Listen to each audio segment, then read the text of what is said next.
बिस्मिल्लाहिर्रहमानिर्रहीम। रात के अंधेरे ने हर जगह बसेरा कर रखा था। लोग अपनी अपनी दुकानें बंद करके जा चुके थे। ऐसे में मैं अकेला दुकान खोले बैठा था और अपनी किस्मत पर आंसू बहा रहा था। आज भी एक भी ग्राहक ने मेरी दुकान का रुख नहीं किया था। मैं परेशानी से घर भी नहीं गया था। घर जाता तो माँ का उतरा हुआ चेहरा, बहनों की आंखों में बुझी ख्वाहिशात देखकर मेरा दिल जख्मी हो जाता।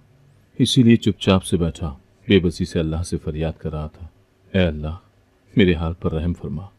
अल्लाह, मैं बेबस हूँ, मेरी मदद कर। मैं अपने आप में गुम था। तभी मुझे रात की उस पुरस्रार खामोशी में किसी के चलने की आवाज़ सुनाई दी। आवाज़ किसी के जूते की टक टक की थी। यूं लग रहा था कि किसी लड़की के जूते की आवाज़ है और वो मेरी दुकान की तरफ आ रही है। मैं जल्दी से सीधा होकर बैठ गया और एक नज़र अपनी दुकान पर डाली, जहां मैंने रंग बिरंगे जूते तैयार करके रखे हुए थे। मेरे दिल में शिद्दत से ख्वाहिश हुई कि काश कोई ग्राहक आए और मेरे सारे जूते खरीद कर ले जाए। अभी मैं ये दुआ ही कर रहा था जब एक लड़की दुकान में दाखिल हुई। रात के उस अंधेरे में अकेली लड़की को देखकर मैं बेहद हैरान हुआ। उस लड़की का चमकता चमकता लिबास देखकर ऐसा लग रहा था कि शायद वो किसी शादी में जा रही है। मैंने सोचा कि शायद कोई अमीरजादी हो जो अकेली किसी पार्टी शार्टी में जा रही हो। ये सोचकर मैं जल्दी से उस लड़की से मुखातिब हुआ और कहने लगा, जी फरमाए, मैं आपकी क्या मदद कर सकता हूँ। तो वो मुझसे मुखातिब होकर बोली, शुक्र है आपकी दुकान खुली है, मेरा जूता टूट गया है, मुझे कोई अच्छा सा जूता दे दो, क्योंकि मैं तकरीब में सबसे ज़्यादा खूबसूरत नजर आना चाहती हूँ। उसकी बात सुनकर मुझे भी मुस्कुराना पड़ा, क्योंकि उसका अंदाज ही इस कदर जानलेवा था और कुछ वो बिलाशुबा बेहद हसीन थी। लेकिन वाकई में ही टूटे जूते ने उसे भी रौनक सा कर रखा था। उसने जो जूता हाथ में पकड़ा था वो बहुत कीमती मालूम हो रहा था। वो जूता देखकर मुझे लगा कि मेरी छोटी सी दुकान के जूते उसे कहाँ पसंद आएंगे, लेकिन फिर भी एक उम्मीद के तहत मैं जल्दी से उठा और उसे जूते दिखाने लगा।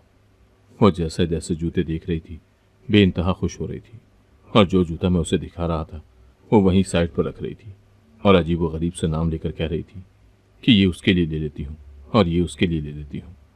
मैं हैरान हो रहा था कि वो तो सिर्फ तकलीफ के लिए अपना जूता लेने आई थी और ये इतने जूते क्यों इकट्ठे कर रही है। ऐसे ही करते करते उसने मेरी दुकान के आधे से ज़्यादा जूते निकाल लिए और साइड पर रख लिए। मुझे लगा कि शायद वो मुझे बेवकूफ़ बना रही है। भला इस लड़की ने इतने जूते खरीद कर क्या करने थे, और वो भी मेरे जैसे छोटी मोची के खुद बनाए गए जूते, जिन्हें कोई दूसरी दफ़ा देखना भी पसंद नहीं करता। लेकिन उस लड़की ने कहा कि सारे जूते एक थैले में डाल दूँ, और जब मैंने सारे जूते थैले में डाले तो मेरी हैरानी की इंतहा न रही जब उस लड़की ने, मेरा नाम बख्तावर है और मेरा ताल्लुक खुशाब के एक इलाके से है। 4 बहनों का इकलौता भाई हूँ। मेरा बाप पेशे के लिहाज से एक मोची था जो जूते बनाता था, क्योंकि जवानी में एक हादसे में दोनों टांगे टूटने की वजह से उन्होंने हलाल रिस्क कमाना बेहतर समझा और जूते बनाने शुरू कर दिए। मैं मैट्रिक का तालिब इल्म था। आहिस्ता आहिस्ता बाप का हुनर मेरे हाथों में आता गया और मैं भी बाप की मदद करने के लिए दुकान पर बैठना शुरू हो गया। पढ़ाई को खैर बात कह दिया। बाबा की अच्छी बड़ी दुकान चलती थी। अचानक से उन्हें हार्ट अटैक हुआ और वो चारपाई को लगकर रह गए। अब दुकान मेरे सहारे पर आकर रह गई थी। पहले पहल तो बाबा के बनाए गए जूते वहां रखे हुए थे, इसीलिए दुकान चलती रही। लेकिन कुछ अरसे बाद वहां पर बिल्कुल मेरे सामने एक आदमी ने आकर जूतों की ही दुकान खोल ली, जिसका मुझे इंतहाई अफसोस भी हुआ और दुख भी लगा। लेकिन किसी की रोजी थी, मैं किसी की रोजी को देखकर दुख नहीं कर सकता था, क्योंकि मेरी माँ ने शुरू से मुझे बहुत अच्छा इंसान बनाने की कोशिश की थी और मेरी अच्छी तरबियत की थी। हमारे घर का माहौल दीनी लिहाज से भी बहुत अच्छा था। मैं अब अकेला दुकान चलाता था और कुछ उस आदमी के बिल्कुल सामने दुकान खोलने की वजह से मेरी दुकान का काम आहिस्ता आहिस्ता मंदा पड़ने लग गया। जूते भी मैं खुद बनाता था, लेकिन जितना भी हुनर आ जाए, बाबा के हाथ का हुनर मेरे हाथ में उतना नहीं था। जितनी सफाई उनकी थी उतनी मेरी नहीं थी। इसीलिए आहिस्ता आहिस्ता से काम मंदा पड़ता गया और इस कदर मंदा पड़ गया कि बिल्कुल ही बंद होने वाला हो गया। अब जो दुकान से हमारा घर चल रहा था, बाबा की दवाइयाँ आती थी, घर के अखराजात पूरे होते थे, वो दुकान बिल्कुल बंद होकर रह चुकी थी। अब घर में फाके होने लगे थे। मुझे समझ नहीं आती थी कि मैं आखिर क्या करूं कि दुकान दोबारा से चलने लग जाए। जब घर जाता तो माँ की सवालिया नज़रें देखकर मेरा दिल करता कि मैं कुछ ऐसा करूं कि अपने माँ बाप को इन महरूमियों से बचा सकूं और अपनी बहनों की आंखों में छुपी हुई ख्वाहिशात को दबाने के बजाय पूरा कर सकूं। लेकिन मेरा वाहिद सहारा वो एक दुकान ही थी, जिसके आसरे पर सारा घर चल रहा था कम से कम इतना तो चल ही रहा था कि रोज खाना खाकर सोते थे। बहनों को ब्याहने वाली बात तो बहुत बाद में आती थी, लेकिन सिर्फ इस हालत तक तो काम था ही कि घर में फाके नहीं होते थे। मगर अब घर में फाके होने लगे। जब दुकान का काम बिल्कुल खत्म हो गया तो घर में अब एक दिन खाना बनता और दूसरे दिन सोचते कि कहाँ से खाना आएगा और कैसे बनाएंगे, क्योंकि अगर कोई ग्राहक आ जाता तो उससे सिर्फ एक दिन का बमुश्किल गुजारा होता था। बाबा की दवाइयों की टेंशन पड़ी हुई थी कि अब वो कहाँ से लाऊंगा, क्योंकि पिछले माह तो उधार पकड़ कर ले आया था, लेकिन इस माह तो अब उसका पहला उधार नहीं उतारा था, तो अब मजीद उधार लेने की हिम्मत भी नहीं थी। यूं ही मैं परेशान बैठा था दुकान में, जब वो लड़की मेरे पास आई और मेरी दुकान के आधे जूते खरीद लिए और थैले में डलवा लिए। पहले तो वो मुझे कोई बेवकूफ़ लगी जो अकेली आधी रात को मेरे पास आई है। अकेली लड़की है और इतने जूते खरीद लिए हैं, भला उसे क्या पड़ी थी, उसने इतने जूते लेकर कहाँ जाना था। इसीलिए मुझे अपनी अकल पर भी मातम करना पड़ा कि काश मैं अपना वक्त ज़ाया ही ना करता और ना थैले में डालता। चाहे ऐसे ही लेकर भाग जाए और फरार हो जाए तो मैं इसे कहाँ ढूंढता फिरूंगा। अभी मैं ये सोच ही रहा था जब उस लड़की ने अपने बैग में से इतने ज़्यादा नोट निकाले और मेरे हाथ पर रख दिए। ये देखकर मैं हैरानी से कभी लड़की का मुंह देखता और कभी उन नोटों की तरफ देखता, क्योंकि वो तो मेरे जूतों के हिसाब से भी 100 गुना ज़्यादा थे।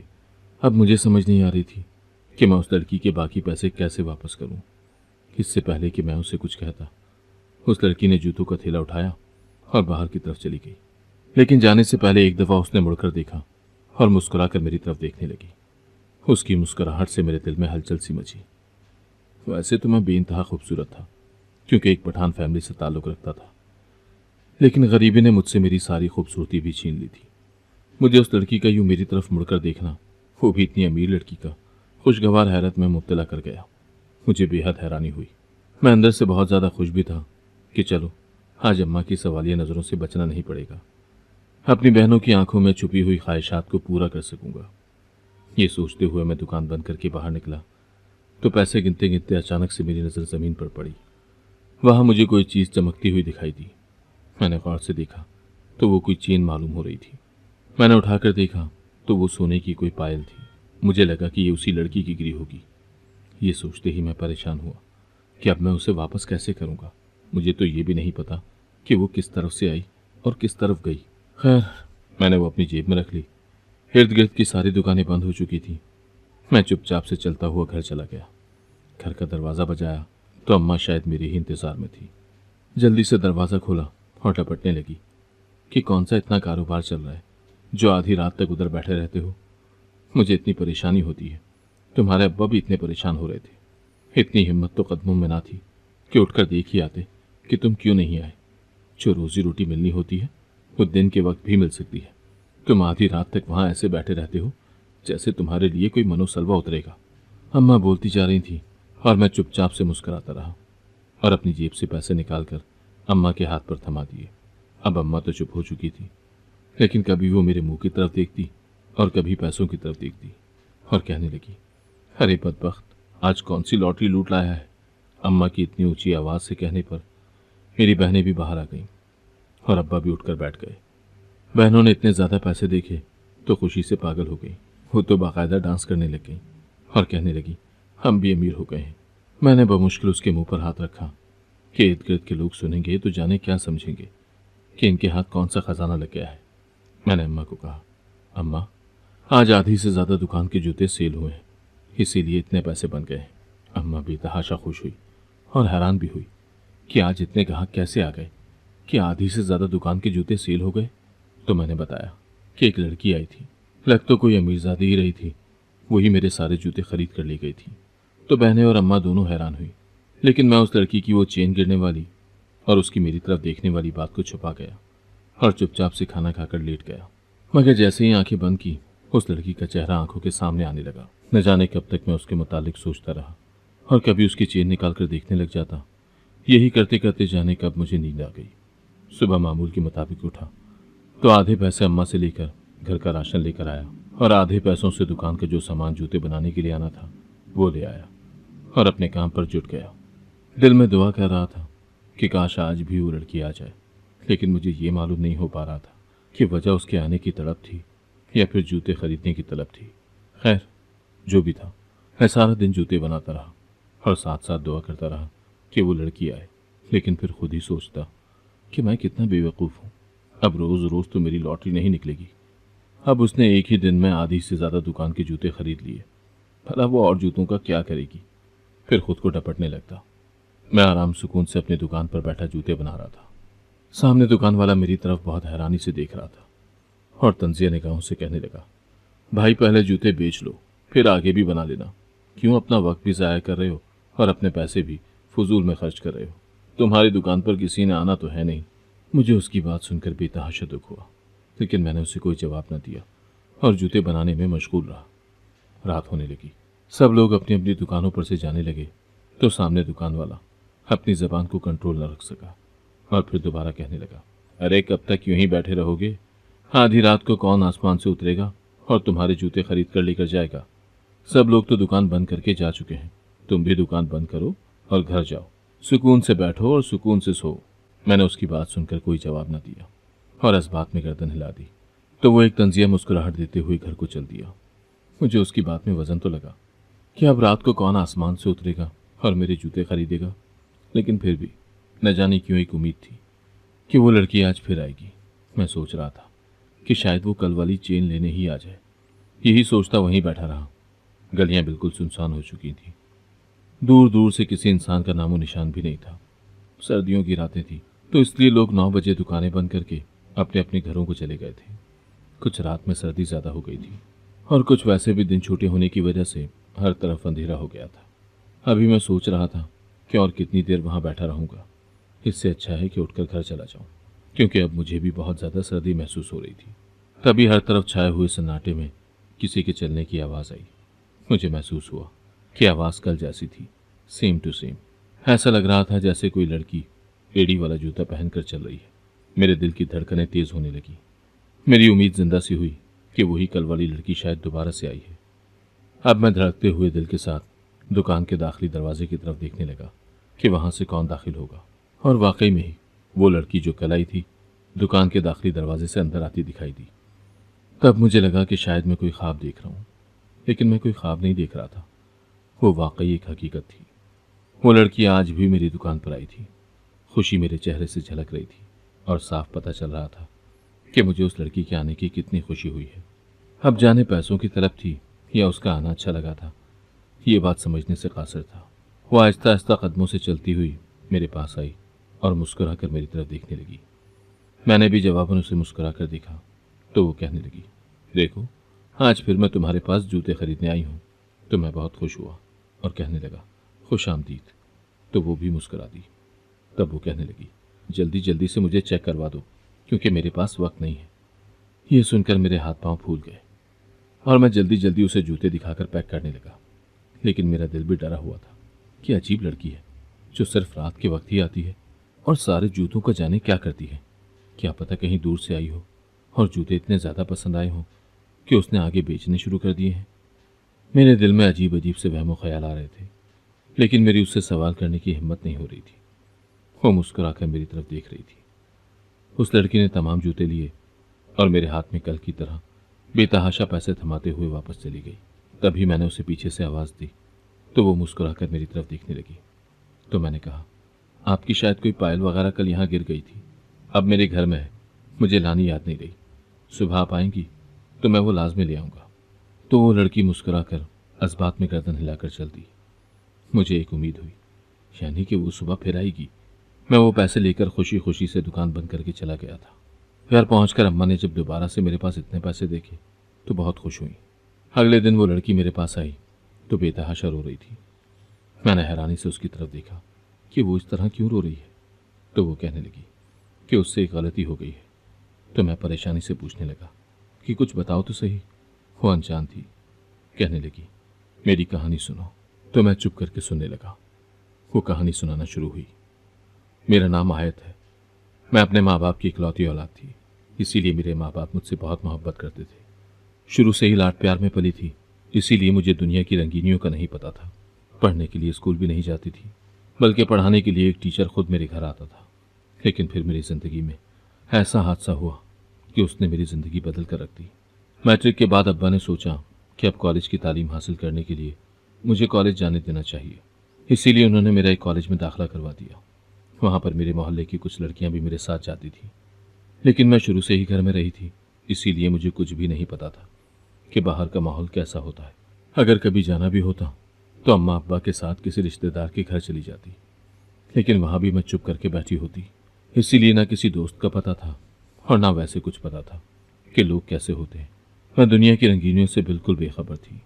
मुझे कॉलेज जाते हुए भी 1 महीना ही हुआ था कि मेरे मोहल्ले की एक लड़की ने मेरे साथ बैठना शुरू किया। वो मेरे साथ बहुत ज़्यादा बातें करती। एक दिन बातों बातों में कहने लगी, क्या तुम्हें पता है कि तुम किसकी औलाद हो? मैं हैरानी से उसका मुंह देखने लगी और कहने लगी, जाहिर सी बात है, मैं अपने माँ बाप की औलाद हूँ। तो वो हंस पड़ी और कहने लगी, ये तो पता है कि माँ बाप की औलाद हो, लेकिन ये पता है कि तुम्हारे असल माँ बाप कौन है? उसकी बात सुनकर मेरा दिल धक धक धड़कने लगा कि वो ऐसा क्यों कह रही है। मैंने पूछा तो वो कहने लगी, पहले मुझसे वादा करो कि ये बात किसी को नहीं बताओगी कि मैंने तुम्हें कुछ बताया है। अब तो मैं बहुत परेशान हो गई और कहने लगी, ठीक है, मैं किसी से भी इस बात का जिक्र नहीं करूंगी। तो वो कहने लगी, तुम अपने माँ बाप की सगी औलाद नहीं हो, बल्कि उन्होंने तुम्हारी फुप्पो से तुम्हें लिया हुआ है। उसकी बात सुनकर मैं मुकम्मल तौर पर शॉक्ड हो गई। अब मैं घर जाकर किसी से जिक्र भी नहीं कर सकती थी। उस लड़की ने उसी दिन छुट्टी के वक्त मुझे अपने भाई से भी मिलवाया, जो मुस्कुरा मुस्कुरा कर मुझसे बातें करने की कोशिशें करने लगा, लेकिन मुझे अजीब सा लगा। खैर, मैं घर गई तो बिल्कुल चुप करके बैठ गई। अम्मा अब्बा ने बहुत पूछा कि क्या हुआ है, लेकिन मैंने जवाब न दिया। अब उस लड़की ने मुझे अपने घर का भी पता दिया, जो मेरी ही गली में 2-3 घर छोड़कर था। वो लड़की अब हमारे घर आने लगी और मैं उसके घर जाने लगी। मैं अम्मा अब्बा से ज़रूरत के अलावा कोई बात न करती। वो परेशान थे, लेकिन मुझे कुछ कहा नहीं। जब सना के चक्कर हमारे घर में बढ़ने लगे तो पहले तो अम्मा चुपचाप रहीं, लेकिन फिर अब्बा को बताया कि उससे मेरी अलैक सलैक बढ़ रही है। तो अब्बा ने पहले मुझे प्यार से मना किया कि वो अच्छे लोग नहीं हैं, तुम उनसे दूर रहो। लेकिन मैंने उनकी बात का कोई नोटिस न लिया और इसी तरह से राब्ते बढ़ाने लगी। उसका भाई रोज़ कॉलेज उसे लेने आता तो मैं उससे ढेरों बातें करती। देखते ही देखते उन दोनों बहन भाइयों ने मुझे मुकम्मल तौर पर अपने काबू में कर लिया। मैं उनकी सारी बातें सच समझती। उन्होंने मुझे मुकम्मल मेरे माँ बाप के खिलाफ कर दिया। अब मैं उनकी हर बात को यही समझती कि मैं उनकी बेटी नहीं हूँ, इसीलिए वो ऐसे करते हैं। जब मैंने प्यार से बाबा की बात ना मानी तो उन्होंने सख्ती से कहा कि सना से दूर रहो, लेकिन मैंने इतनी बदतमीजी की कि वो बिल्कुल चुप हो गए। वो जो कोई भी बात करते मैं हमेशा उसका उलट मतलब देती। जब सना लोगों को जाकर बताती तो वो मेरे मजीद कान भर देते कि वो तो चाहते ही नहीं है कि तुम खुश रहो, क्योंकि तुम कौन सा उनकी सगी औलाद हो जो वो तुम्हारी फिक्र करेंगे या तुम्हारी खुशी चाहेंगे। उसके भाई उस्मान ने मुझे अपनी मोहब्बत का झांसा देकर मुकम्मल फंसा लिया, तो मैं भी मासूम सी उसकी झांसे में आ गई और उन दोनों को ही अपना सब कुछ और खैर खा समझने लगी। अम्मा भी समझाती तो मैं उनसे भी शदीद बदतमीजी करती। अम्मा अब्बा दोनों ही परेशान थे कि आखिर मेरा रवैया ऐसा क्यों हो गया है। उन्होंने बहुत दफ़ा मुझसे पूछने की कोशिश की, लेकिन मैं उनसे सही से बात ही न करती। एक दिन उस्मान ने मुझसे कहा कि मैं घर में उसके मुतालिक बात करूं।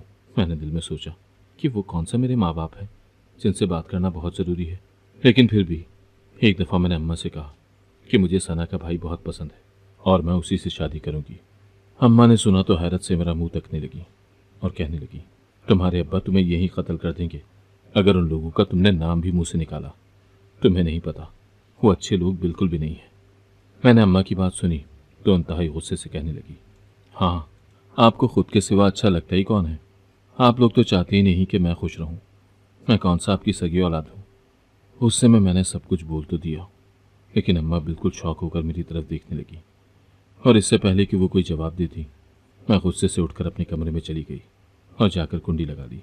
मैंने शाम तक दरवाज़ा न खोला तो अम्मा ने सारी सूरत हाल अब्बा को बता दी। अब्बा ने जब सुना तो तैश में आ गए और कहने लगे कि उसकी हिम्मत भी कैसे हुई उन कमसातों का नाम लेने की, और उसने सोच भी कैसे लिया कि हम उसका रिश्ता ऐसे लोगों में करेंगे। अभी उसकी उम्र देखो और उसकी बातें देखो।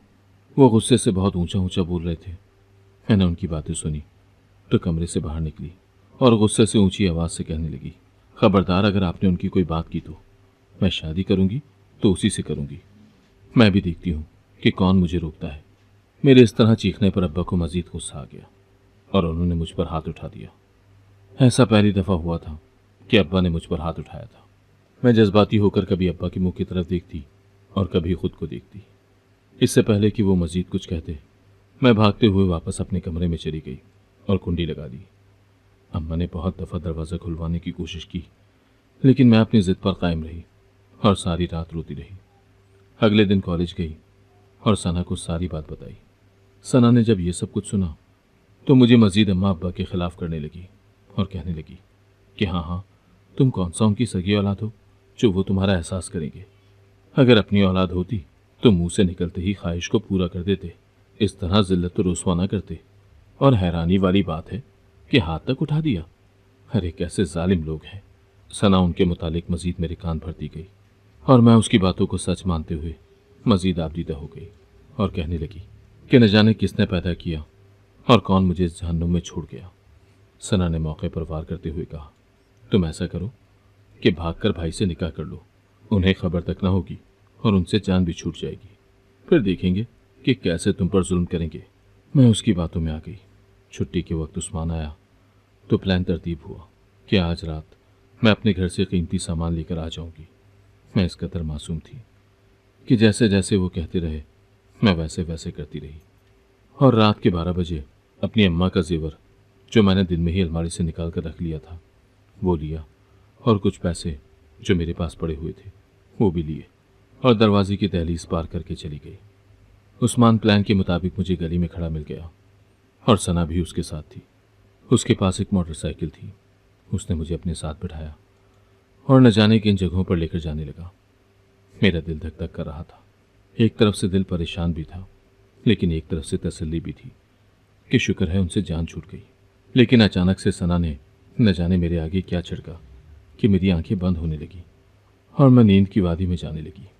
मेरे हाथ में वो पोटली जो थी वो सना ने ले ली।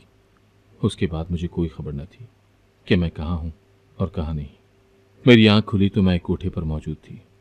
मुझे कोठे का नहीं पता था कि आखिर वो क्या होता है, लेकिन वहाँ पर मौजूद एक लड़की ने मुझे सारी तफसील बताई कि ये कौन सी जगह है और उसे वहाँ बेचा गया है।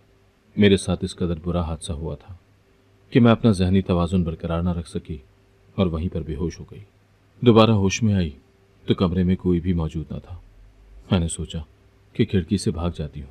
तभी वो लड़की जिसने मुझे सब कुछ बताया था मेरे कमरे में आई तो मैंने उसके सामने हाथ जोड़ दिए और कहने लगी कि मुझे भागने में मदद कर दो। तो उस लड़की के दिल में न जाने क्या आई कि उसने मेरी मदद की और मुझे खिड़की से भागने दिया। रात का पहर था। मैंने उस पोटली में सिर्फ सोना बांधा था। जो पैसे थे वो अब भी मेरे पास थे, जो शायद उन लोगों को मालूम ना हो सके थे। मैं वो लेकर भागते हुए गलियों की तरफ जा रही थी जब थक हार कर तुम्हारी दुकान के बाहर बैठ गई। लेकिन तुम्हारी दुकान से आने वाली तुम्हारी दर्द भरी आवाज़ से मुझे तुम पर तरस आया। अगर मैं वो पैसे तुम्हें यूं ही देती तो तुम कभी भी न लेते। इसीलिए मैं तुम्हारी दुकान में आई और इतने ज़्यादा जूते खरीद कर वो पैसे तुम्हें दे दिए थे ताकि तुम्हारी कुछ मदद हो सके। मुझे तुमसे भी डर लग रहा था, इसीलिए वो जूते खरीद कर जल्दी से मैं यहाँ से चली गई थी और सुबह होने का इंतज़ार करने लगी। वो रात मैंने बहुत अजियत में काटी। मैंने बहुत मुश्किल से अपने घर की जगह का पता करवाया और अपने घर पहुंची तो पता चला कि अब्बा मेरा सदमा बर्दाश्त न कर सके और हार्ट अटैक से मर गए। उनके लिए रुसवाई सहना बहुत मुश्किल था। अम्मा ने मुझसे बात न की। मैंने बहुत कोशिश की उनसे माफ़ी मांगने की तो अम्मा ने बताया कि उन लोगों ने तुम्हें सिर्फ फंसाया था। अगर तुम एक दफ़ा अपने माँ बाप से पूछती तो हम तुम्हें बताते कि तुम हमारी सगी औलाद हो, लेकिन तुमने तो उस पर अंधा एतमाद कर लिया था। क्योंकि तुम इस कदर सादा थी, इसीलिए हम लोगों ने शुरू से तुम्हें किसी स्कूल में नहीं पढ़ाया था। मैंने अम्मा से माफ़ी मांगी और अगले दिन फिर से तुम्हारी दुकान पर तुम्हारी मदद करने के लिए आ गई। लेकिन जब घर गई तो देखा कि अम्मा भी अब्बा की जुदाई बर्दाश्त न कर सकी और मुझे छोड़कर चली गई। अब मैं इस बड़ी दुनिया में बिल्कुल अकेली रह गई हूँ। न कोई रिश्तेदार है और हमसायों को भी नहीं जानती। सना लोग तो उसी दिन घर छोड़कर चले गए, न जाने कहाँ। लेकिन फिर भी मुझे घर में बहुत ज़्यादा डर लग रहा है, इसीलिए मैं तुम्हारे पास मदद के लिए आई हूँ। खुदा का वास्ता मेरी मदद करो। मेरा इस दुनिया में कोई नहीं है। जो माँ बाप मैंने ठुकरा दिए थे अब वो मुझे ठुकरा कर चले गए हैं। वो अपनी सारी कहानी सुनाकर खामोश हो गई और मैं सिर्फ दुखते हुए दिल से उसकी तरफ देखने लगा कि कितना अजीम दिल था उसका, कि वो खुद इतनी मुश्किल में थी, फिर भी मेरी मदद की। और मैं जो समझता हूँ कि सारी दुनिया में मैं ही मजलूम हूँ, लेकिन मुझसे तो बड़े बड़े मजलूम बैठे हुए हैं। मैं उसे अपने साथ घर ले गया और अम्मा को उसकी सारी कहानी बताई। अम्मा ने सुना तो अम्मा आपदीदा हो गई, उसे सीने से लगा लिया और कहने लगी, आज से तुम मेरी बेटी हो। इस तरह वो हमारे साथ रहने लगी। कुछ अरसा यूं ही साथ रहकर जब लोगों ने बातें करना शुरू की तो अम्मा ने उसका निकाह मेरे साथ कर दिया। उसके अम्मा अब्बा का घर और जो भी सारा कीमती सामान था वो बेचकर मैंने एक बड़ा कारोबार शुरू कर लिया, जिससे मेरे कारोबार में मजीद बरकत हुई और हमारे हालात बहुत ज़्यादा बेहतर हो गए और हम हंसी खुशी अपने घर में रहने लगे। अगर आपको आज की कहानी पसंद आई है तो वीडियो को जरूर लाइक कीजिएगा और अपने दोस्तों के साथ भी शेयर कीजिएगा। और हाँ, अगर आपने अभी तक हमारा चैनल सब्सक्राइब नहीं किया तो जरूर सब्सक्राइब करें। मिलते हैं कल एक नई और दिलचस्प कहानी के साथ। अल्लाह हाफिज।